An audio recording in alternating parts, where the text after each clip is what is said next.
Well, once you start asking questions, you know, one question leads to another, leads to another, leads to another. And when I realized that NASA had covered up this momentous press conference event, basically stalled it for half an hour to cover for a hungover correspondent for ABC News, I then realized that this agency, which was supposed to be exploring space for the benefit of all mankind, was basically not above doing anything, lying, to protect one individual, or in this case, probably to curry his favor. Because if Bergman, who was going to ask the question for ABC, had not been there when this historic thing happened, there would have been holy hell to pay. And NASA was obviously, in retrospect, you know, skewing its entire public affairs program for this correspondent so that he would give them favorable coverage in future missions and future years. I understand, but it shows a culture of back-scratching and lying. Let's go back to Werner von Braun. That gets into how are these missions covered? You know, we think of the Fourth Estate, Alex, as the kind of fourth part of government. You have the three branches. Then you have the press, which is supposed to be the watchdog group.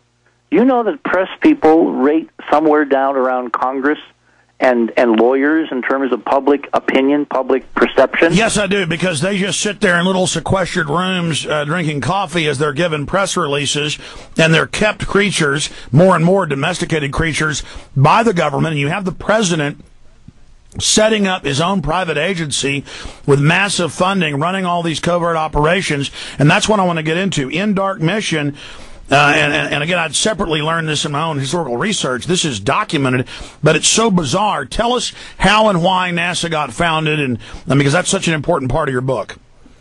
Well, the key thing, of course, goes back to World War II. You know, we had this huge war between us and the bad guys, the Nazis, or the fascists, and it involved, the world. It involved Japan, it involved, Mussolini, it involved Hitler, it involved huge armies and millions of deaths and billions of dollars.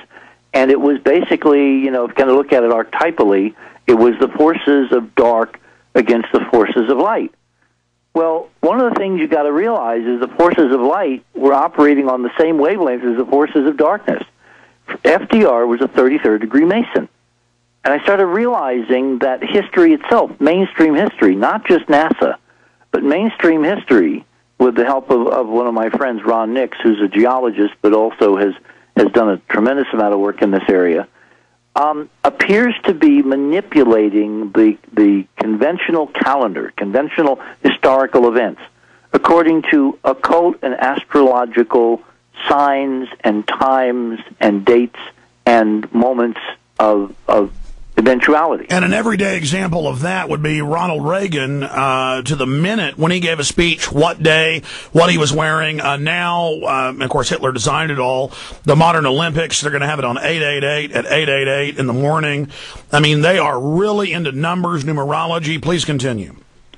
Well, as I was investigating, as I went through the rest of my career with NASA and the networks, given that big lie on that Sunday morning, I started looking at how the press dealt with NASA, and I noticed a favoritism. Certain people were curried, certain people were given favors, certain people were given special things, other people were kind of excluded. There was a pecking order, and those that were given favor were always writing favorable stories or doing favorable coverage or favorable pieces on the network, be it ABC, NBC, or CBS. So I realized there was this incestuous relationship. So years later, when I began to ask the questions about fundamental things, like why did we land on the moon on July 20th, 1969? And the answer was, and you could actually do this with a computer, which was accessible then, was not accessible during my sojourn with NASA. We didn't have personal computers, we didn't have laptops, we didn't have Macs, we didn't have anything that gives us, certainly didn't have the internet, the tools to combat this the lie is different at every level problem we're dealing with now. We basically were on our own with going to libraries. So I started, when we got the internet, we got the computers, I started looking at launch dates and landing times, and I noticed this bizarre pattern. This was in the mid-90s, which was that there appeared to be some kind of astrological, calendrical timekeeping behind the most important and major events in NASA's history. And more than that, certain key events, like landings on the moon with unmanned spacecraft, and then later with manned spacecraft, the Apollo program, actually were skewed to land on Hitler's birthday. And another light bulb went off. Bing! Because everybody knows, it's almost on school, that NASA was formed of the nucleus of the German scientist in Operation Paperclip, including the big one, the superstar, Werner von Braun, brought over to the United States, as our pet Nazis after World War II, after we, quote, won World War II. Well, bottom line, in Dark Mission, Mike and I lay out the case that the pet Nazis basically rose up and ate NASA for lunch.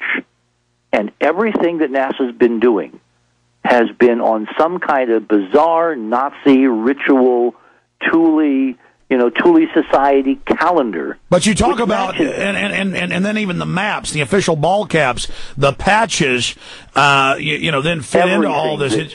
There's symbology. The patches are designed to reflect these philosophies. Now, what was interesting, you see, is you had three groups we discovered. That's the key. You've got this Aleister Crowley group. I mean, this is admitted, folks. Go through it. You have three groups that ultimately were vying for power in the creation of NASA when Eisenhower did it in 1958. You had the Nazis, who, of course, were the big, 800-pound gorilla. You had the Masons. The Masons are kind of the good guys in this scenario, because James Webb, who was a 33rd degree Mason, basically tried to set up NASA to do amazingly important things to uplift education, to uplift technology, to uplift blacks in the South. I mean, there's a huge swath of democratization that goes on in the United States by means of Webb using NASA and NASA as a tool to help Kennedy, create a social renaissance in this society to break out of the Ku Klux Klan and all the stuff that was going on in the South. And then use it as a unification tool, also farm out the new technologies to American industry. But then meanwhile...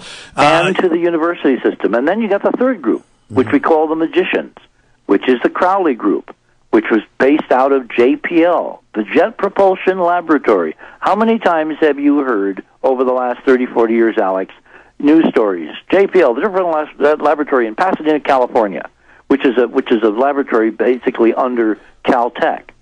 So you had these three power bases, the Nazis, the Masons, and the magicians.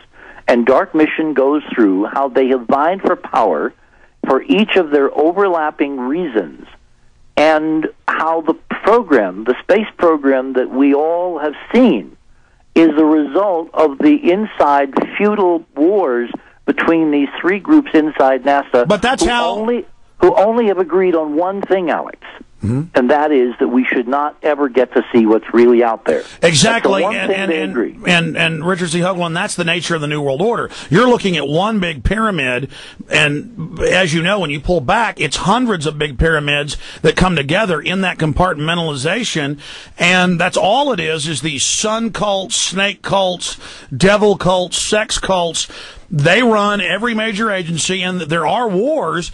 They fight amongst themselves, but they always keep the dumb cattle in the dark, and they're all into the occult, and that's why at certain levels they get along. They recruit each other. The super globalists you'll find will be a member of dozens of these groups.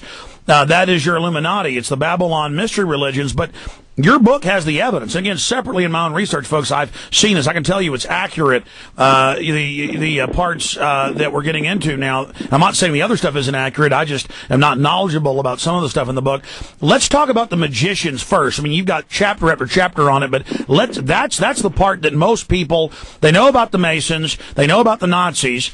And again, all following basically the same esoteric stuff, but a little bit different. Let's talk about the magicians. Well, the magicians go back, this is my name for what's in NASA. This group go back to Aleister Crowley, who was, the self-proclaimed, beast, 666, et cetera, the vilest man in the world, all that.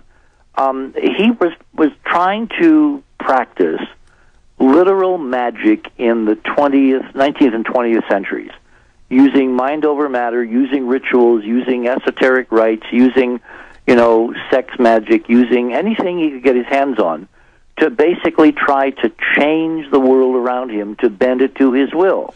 He was one of those super guys. He was in or the head of a whole bunch of groups. Well, he was in and out of a lot of different groups. He stole freely, mixed it all together. There's even now a new book out which claims that he was part of the British intelligence community, fighting both in World War I and World War II. Be that as it may, he found a young neophyte in California named Jack Parsons,